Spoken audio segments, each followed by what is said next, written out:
میرے لوگوں میں میری امت میں ہر وہ فرد میری شفاعت کو پائے گا من مات لا یشرک باللہ شیئا، جس نے مرتے دم تک شرک نہ کیا ہوگا۔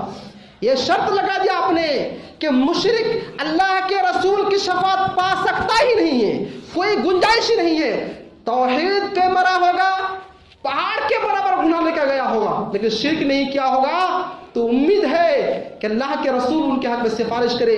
لیکن پہاڑوں کے برابر نہیں کیا ہوگا، غیروں کے سامنے ایک مرتبہ ماتھا جھکایا ہوگا تو ان کے تمام عمل برباد ہو جائیں گے۔ پہاڑوں کے برابر عمل کچھ کام نہیں دے گا اگر انہوں نے مرنے سے پہلے شرک کر لیا تو۔ یہ ہے شرک کی خطرناکی میرے پیارے بھائیوں۔ تو اللہ کے علاوہ کسی اور کو شفاعت کا مالک سمجھنا ہی عقیدے میں حرف آتا ہے، اور اس عقیدے سے انسان کافر ہو جاتا ہے۔ یہ 10ویں چیز تھی۔ اور 11ویں چیز جس سے انسان کافر ہو جاتا ہے وہ ہے وَيَتَوَكَّلُ عَلَيْهِ، اللہ کو چھوڑ کر غیروں پر بھروسہ کرے۔ اللہ کو چھوڑ کر غیروں پر بھروسہ کرے تو ایسے لوگ بھی کافر ہو جاتے ہیں کہ اللہ تعالیٰ کافی نہیں ہے۔ علیہ اللہ بکاف عبدہ، کہ اللہ تبارک و تعالیٰ اپنے بندوں کے لیے کافی نہیں ہے، یقیناً کافی ہے۔ تو اللہ تعالیٰ کے علاوہ کسی پر بھروسہ کرنا، کیا فلاں بندہ میرا کام کر دے گا، یا ایسا ہو جائے گا ایسا ہو جائے گا، یا میں ہی کر سکتا ہوں، یا اپنے اوپر ہی بھروسہ کر لینا، یا اپنے اوپر ہی اعتماد کرنا، یہ بھی انسان کو کبھی کبھی کافر بنا دیتا ہے۔ آپ اگر پڑھیں گے سورۃ الکہف، اور آج جمعہ کا دن ہے، امید کرتا ہوں آپ تمام لوگ پڑھ کے آئے ہوں گے، اس میں ایک واقعہ ہے۔ کیا واقعہ ہے؟ باغ والے کا واقعہ ہے۔ ایک نے کہا تھا ارے دیکھ رہے ہو یہ تمام کے تمام بال بچے، یہ تمام کی تمام زمین جائیداد، یہ تمام کے تمام باغات سب میرے ہی کمائی کا ہے، میں بنایا ہوں۔